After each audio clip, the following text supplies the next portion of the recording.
Sí, buenos días, amigos y amigas que nos escuchan esta mañana del Señor.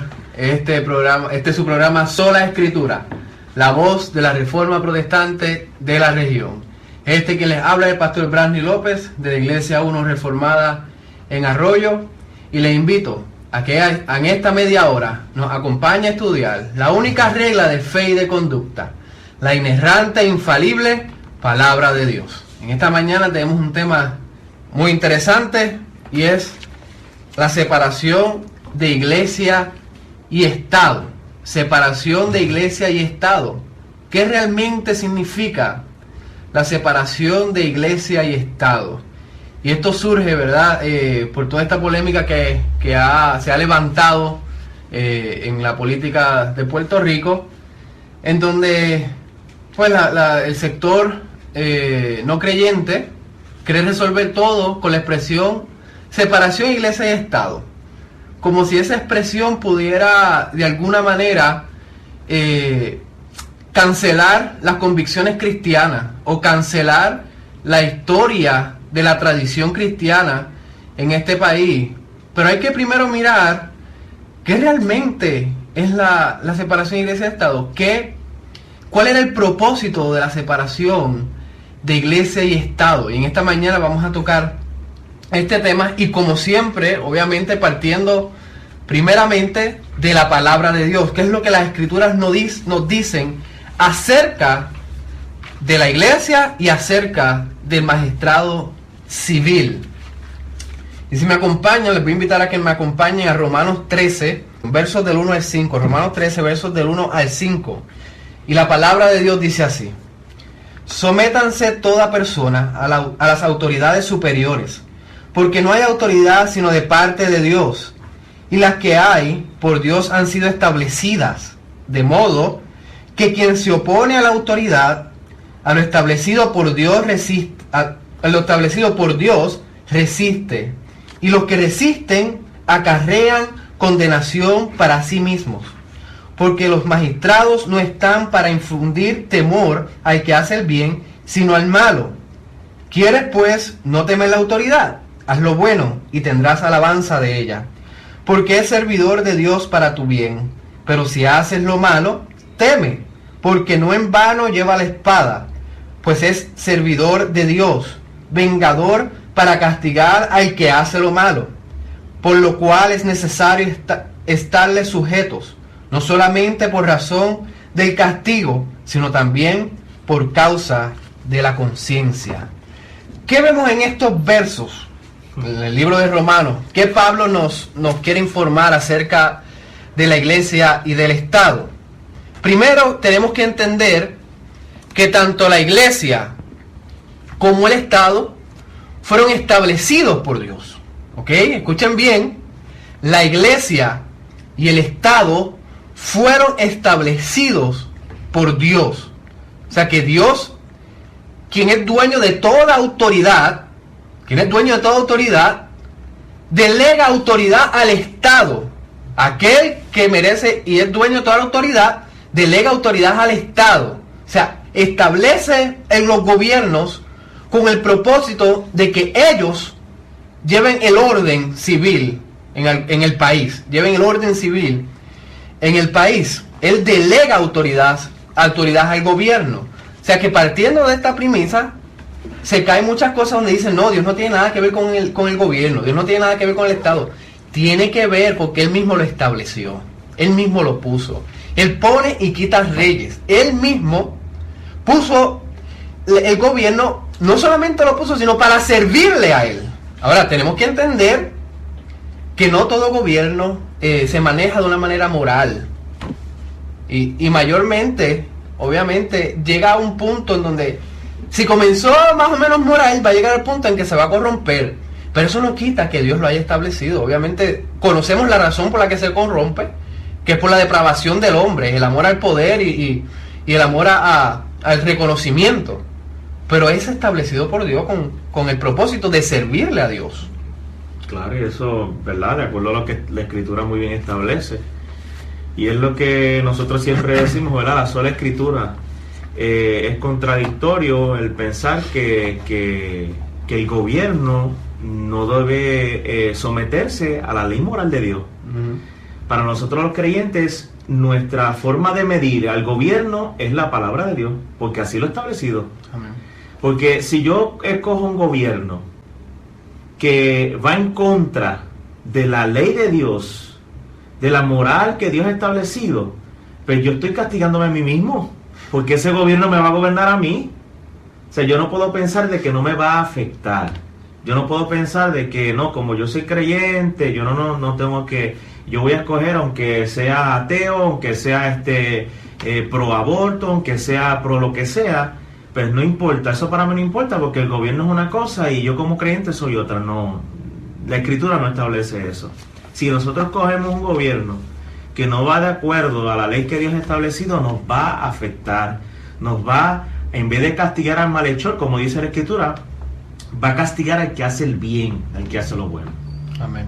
Ahora, vamos a la respuesta de la pregunta y luego vamos a desarrollar esto un poco más. ¿Qué es la separación de iglesia y Estado? Primero tenemos que entender que la separación de iglesia y Estado no significa separación de Estado y Dios. ¿Ok?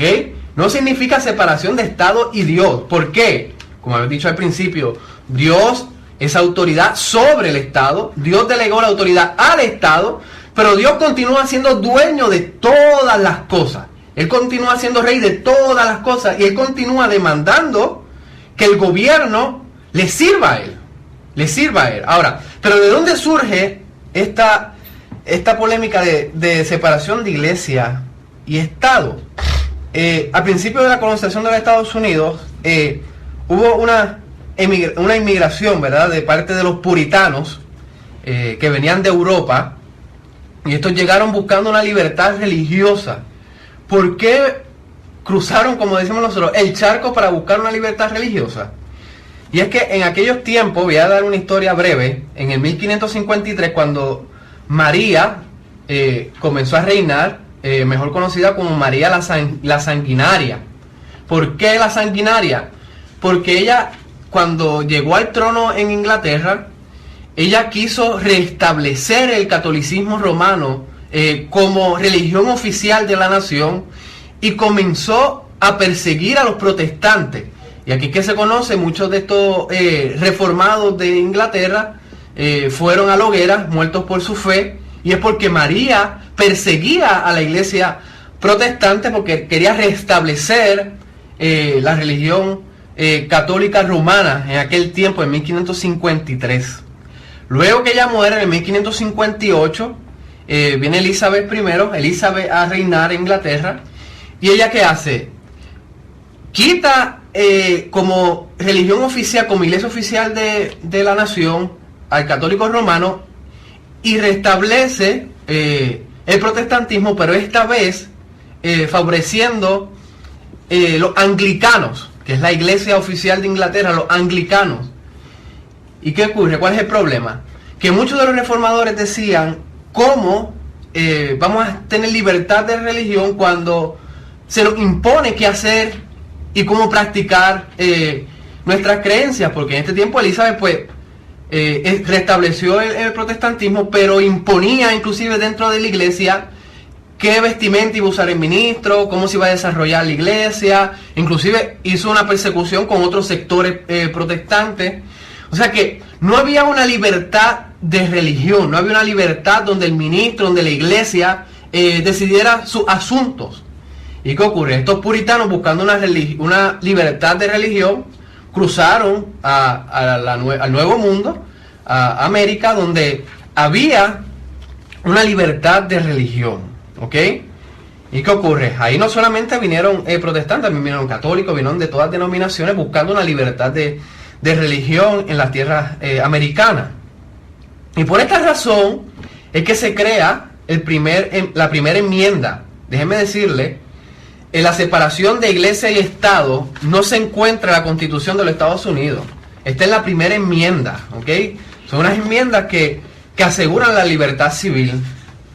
Y en esta enmienda, y voy a citar el récord de la reunión, en cuanto a esta enmienda, hay un lugar donde tú encuentras los récords de estas reuniones, se llama Congressional Records. Ahí va a encontrar los récords de lo que hablaron y lo que se dice.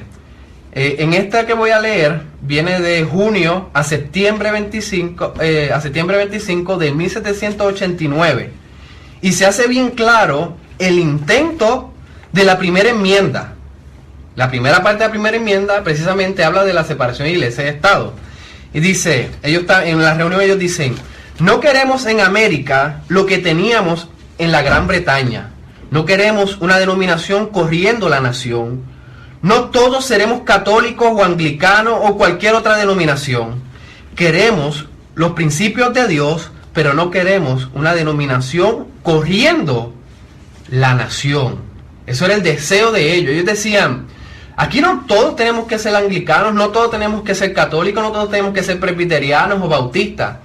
Aquí nosotros queremos una libertad de religión en donde el Estado no imponga o el Estado no tenga una denominación oficial de la nación. Porque ellos dicen, hemos sufrido esto antes y no lo queremos para América. Ahora, ¿qué dice la primera enmienda? La primera parte de la primera enmienda dice, la primera enmienda de la Constitución de los Estados Unidos protege los derechos a la libertad de religión y a la libertad de expresión respecto de la interferencia del gobierno. Dos cláusulas de la primera enmienda garantizan la libertad de religión. La cláusula de establecimiento prohíbe que el gobierno apruebe leyes que establezcan una religión oficial o muestren preferencia por una religión sobre otra. En otras palabras, el propósito de la separación iglesia y Estado era para que el Estado no tuviera una denominación oficial, para que el Estado no favoreciera más al bautista y menos al reformado, más al católico y menos al anglicano, sino que era para proteger inclusive las iglesias, para que tuvieran libertad de religión y el Estado no fuera corrido, no fuera en cierta manera gobernado por una sola denominación, o sea, para que el Estado no impusiera una religión sobre las personas. Eso era el principio de la iglesia y el Estado. Pero eso pues obviamente se ha ido distorsionando grandemente. Porque ahora vemos que el gobierno establece leyes que afectan al creyente, sí, y favorece a otro tipo de religión, ¿no? Sí. No, mayormente al liberal. Pero obviamente por la depravación del hombre todo se va a ir distorsionando. Y la razón la cual este programa, ¿verdad? Nosotros estamos discutiendo esto hoy para que nosotros los creyentes sigamos evaluando a todo gobierno de acuerdo a la Escritura. Uh-huh. Que nosotros tenemos una autoridad por encima de cualquier cosa, que es la palabra de Dios. Amén. Que es la que nos dice qué gobierno, ¿verdad?, podemos nosotros escoger. Cómo debemos juzgar a ese gobierno y examinar lo que cree y examinar lo que va a imponer al Estado. Uh-huh. Porque tan pronto escogamos un gobierno que no va de acuerdo, no, ahora, a lo moral. ¿Dónde fue que se distorsionó esto de la iglesia y el Estado? En el 1801, escuchen bien, en el 1801 la Asociación Bautista de Danbury, Connecticut, escucharon un rumor de que la denominación congregacionalista estaban a punto de ser convertidos en la denominación oficial de la nación americana. ¿Qué ocurre? Esto llega a los oídos del presidente Thomas Jefferson, y Thomas Jefferson obviamente se molesta por este rumor, y ¿qué hace? Envía una carta a la iglesia bautista de Danbury, y ahí en esa carta, hay una porción de esa carta, él dice, para darle aliento a ellos, a la iglesia, para darle aliento y asegurarle a ellos de que no iba a establecer ninguna denominación oficial para la nación, él dice, la primera enmienda había levantado una pared de separación entre iglesia y Estado. Esto no, aquí fue que se distorsionó todo, porque los que entonces comenzaron a repetir separación iglesia y Estado, comenzaron a perder el significado real, con el contexto que se dijo separación iglesia y Estado. Que el contexto en el que se dijo separación iglesia y Estado era para darle aliento a la iglesia de que ninguna denominación iba a ser la oficial, sino que el Estado no se podía meter en eso. El Estado no tenía potestad en eso, sino que ellos habían decidido pues que hubiera una libertad de religión. Y por eso es que se hizo la separación de iglesia y Estado, y por esa expresión de Thomas Jefferson es que se ha sacado de contexto lo que es la separación de iglesia y Estado.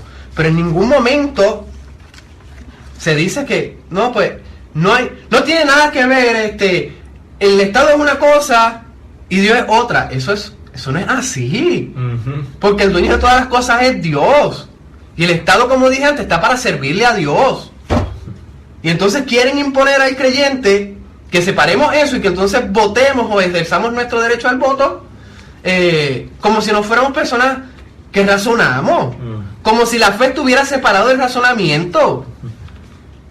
No, pues deja tu cerebro en la casa y ve y vota según lo mejor que sea para lo mejor que traiga, la mejor economía que traiga el país. ¿De qué le vale ser a un país tener prosperidad física y moralmente se esté cayendo? Pablo dice que el Estado está para proteger al inocente y castigar al culpable.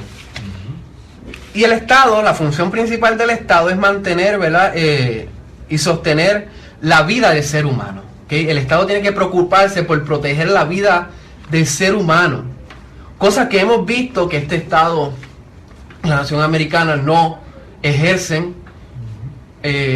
Por lo que estoy hablando del aborto. En el 2012 hubo 699.202 abortos registrados en el CDC. Y el Estado ha dado permiso de que esto se lleve a cabo. Pues cosa de que no han ejercido el servicio por el cual fueron puestos. Por esto es que muchas veces la iglesia se levanta en protesta de estas cosas. No porque la iglesia se esté metiendo en el Estado, es porque la iglesia se levanta a decirle al Estado: ustedes le sirven a Dios. Recuerden cuál es su autoridad máxima y el rol que ustedes tienen en la tierra, que es proteger la vida del ser humano. Y cuando se levantan en protesta en contra del aborto, están diciendo: ustedes no lo están haciendo y deberían hacerlo. Ahora, otra de las cosas es proteger las propiedades. Otro fin del Estado es proteger las propiedades de cada uno. Por eso es que el cristiano está en contra del socialismo y del comunismo. Porque nosotros creemos en la generosidad de la voluntad del hombre. O sea, que el hombre quiere ser generoso, puede dar de lo que ha ganado. Pero que el Estado imponga de que todos tienen que tener lo mismo. No importa cuánto tú ganes o si trabajas o no, todos tienen que tener lo mismo. Pero nosotros vamos en contra de eso porque la palabra de Dios va en contra del comunismo y del socialismo. Sino que el Estado está para proteger las propiedades. No para confiscar ni distribuir lo que no le pertenece al Estado. ¿Ok? Y no estoy hablando de los impuestos, porque inclusive en Romanos 13 Pablo dice que debemos de pagar impuestos y dar honor a quien honor se merece. Y la otra cosa es cuidar del reino de Dios. Aquí el Estado no puede perjudicar a la iglesia. Aquí el Estado no puede perseguir a la iglesia, cosa que ha pasado. Pero más bien tiene que proteger la libertad de religión. Y tiene que cuidar de esa libertad de religión, porque al fin y al cabo, para eso fueron puestos. Por Dios. Dos instituciones puestas por Dios. El Estado y la iglesia. Ahora, el Estado se le dio la espada, que es ejercer fuerza para que las masas sigan las leyes. Pero a la iglesia se le dio las llaves del reino de Dios. Nosotros tampoco vamos a exigir de que el Estado comience a distribuir la cena del Señor, el bautismo, o comience a predicar la palabra de Dios. No, eso es parte de la iglesia. Nosotros no tenemos la espada para forzar a la gente a creer en cristianismo. Nosotros tenemos la palabra de Dios que se predica para que Dios cambie corazones. Pero el Estado tiene la espada para llevar el orden, para llevar el bien, para proteger de las vidas, las propiedades, y de que la iglesia realmente sea libre para predicar lo que cree. Hay países, por ejemplo, en el país de Canadá, que no se puede hablar del pecado de la homosexualidad, porque automáticamente el que cite un texto bíblico donde hable precisamente de ese pecado, automáticamente vas a estar preso 2 años.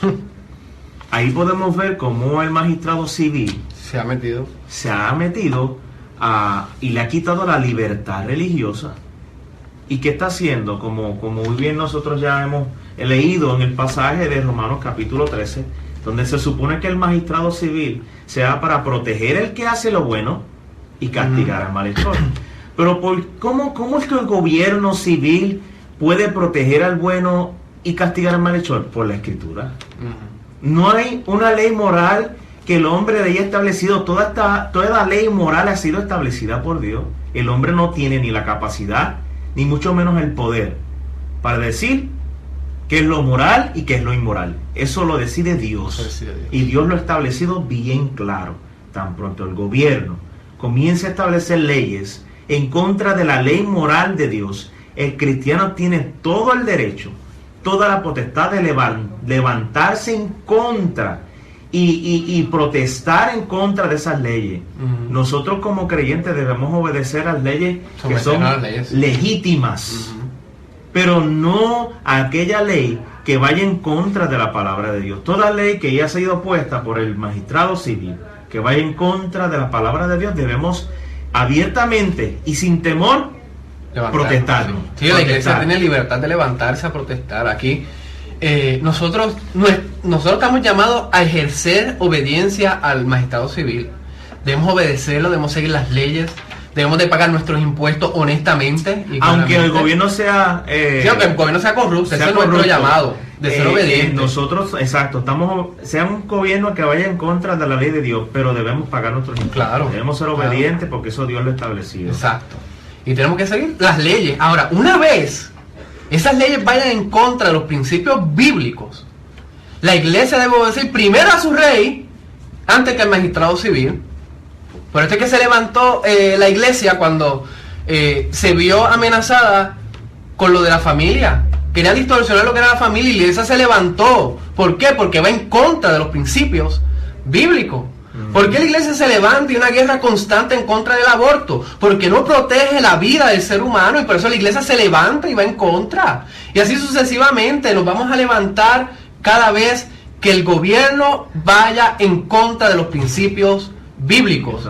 Porque la obediencia primera del cristiano se debe a Dios y no al gobierno. ¿Me entienden? Y no estoy diciendo que no sigamos el gobierno, estoy diciendo que seamos lo más fieles al gobierno, lo más leales, lo más obedientes al gobierno. Pero una vez se levanta en contra de los principios bíblicos, entonces la iglesia se levanta en contra de esa ley que ha puesto el magistrado civil. Porque aquí la obediencia va primeramente a Dios.